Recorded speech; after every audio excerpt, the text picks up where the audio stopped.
अगर आपको पता चले कि बिहार के छपरा में किसी सरकारी स्कूल में पढ़ने वाले लड़कों को भी पीरियड्स आता है तो आप क्या कहेंगे? सोचिए कि सरकारी विद्यालय में लड़के पढ़ने जाते हैं और अचानक वहां से खबर आती है कि छपरा के विद्यालयों में पढ़ने वाले लड़कियों के साथ साथ लड़के भी सैनिटरी नैपकिन का प्रयोग कर रहे हैं।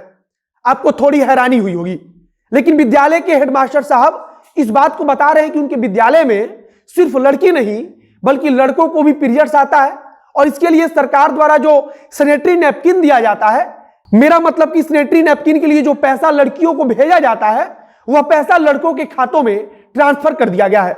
और नए हेडमास्टर साहब जिन्होंने कुछ दिन पहले विद्यालय को ज्वाइन किया है, उन्होंने जिलाधिकारी को पत्र लिखकर इसके बारे में बताया है और कहा है कि उनके विद्यालय में तो केवल लड़कियां नहीं बल्कि लड़के भी सैनिटरी नैपकिन का प्रयोग कर रहे हैं।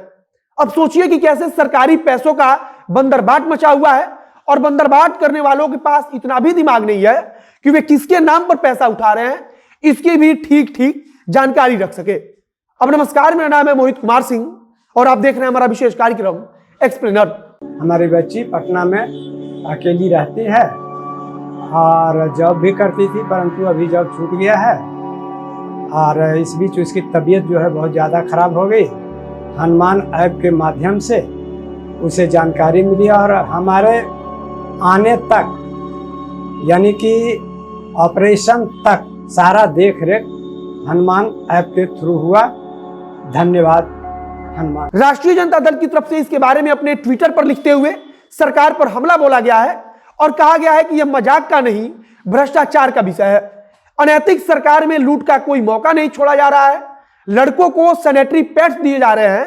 बिहार में घोटालों की सरकार चल रही है। सीएम के कुर्सी के चारों के चार पौवे भ्रष्टाचार में धंसा हुआ है। राष्ट्रीय जनता दल सारण की तरफ से कहा गया है कि यह मजाक करने वाला विषय नहीं है बल्कि गंभीरता पूर्वक इस पर विचार होना चाहिए कि इस सरकार में किस प्रकार से लूट का खेल चल रहा है और बिहार में घोटालों की सरकार चल रही है। बताया जा रहा है कि कुछ दिन पहले छपरा के सरकारी विद्यालय से पुराने हेडमास्टर का तबादला होता है और उसके बाद एक नए शिक्षक को हेडमास्टर बनाया जाता है और उसके बाद से वह उस समय आश्चर्यचकित रह गए जब उन्होंने देखा कि कैसे लड़कियों के नैपकिन के लिए जो पैसा सरकार की तरफ से भेजा गया है उसका बंदरबाट हुआ है और बंदरबाट करने वालों ने इतना भी ख्याल नहीं रखा कि सैनिटरी नैपकिन का उपयोग लड़कियां कर सकती हैं तो लड़कों के नाम पर कम से कम पैसा ना निकाल लिया जाए। बताया जा रहा है कि जब नए हेडमास्टर ने जिम्मेदारी संभाली तो उन्होंने देखा कि हिसाब में कुछ हेरफेर है और इसके बाद से उन्होंने सरकार के द्वारा जो 1 करोड़ रुपए की बड़ी राशि को इस काम के लिए आवंटित किया गया था अपनी तरफ से उसकी जांच शुरू कर दी। जब विद्यालय से बैंक में कांटेक्ट किया गया और पता लगाया गया तो पता चला कि लड़कियों के नाम पर जो सैनिटरी नैपकिन का पैसा सरकार की तरफ से भेजा गया है उसे अलग अलग लड़कों के खातों के जरिए भेज दिया गया है। अब तक के खबर के मुताबिक करोड़ों रुपए के घपले की जानकारी सामने आ रही है और इसको लेकर जांच भी चल रही है और शिक्षा विभाग के अंदर हड़कंप मचा हुआ है। बताया जा रहा है कि जब नए हेडमास्टर को इस बात की जानकारी प्राप्त हुई तो उनके द्वारा तुरंत ही जिलाधिकारी के पास एक पत्र लिखा गया और उस पत्र के माध्यम से जिलाधिकारी को बताया गया कि उनके विद्यालय में तो सिर्फ लड़कियां नहीं बल्कि लड़के भी सैनिटरी नैपकिन का प्रयोग कर रहे हैं। जब मामला जिलाधिकारी के पास गया तो जिलाधिकारी के होश उड़ गए क्योंकि उनकी नाक के नीचे से करोड़ों रुपए का घपला शिक्षा विभाग में किया जा रहा था।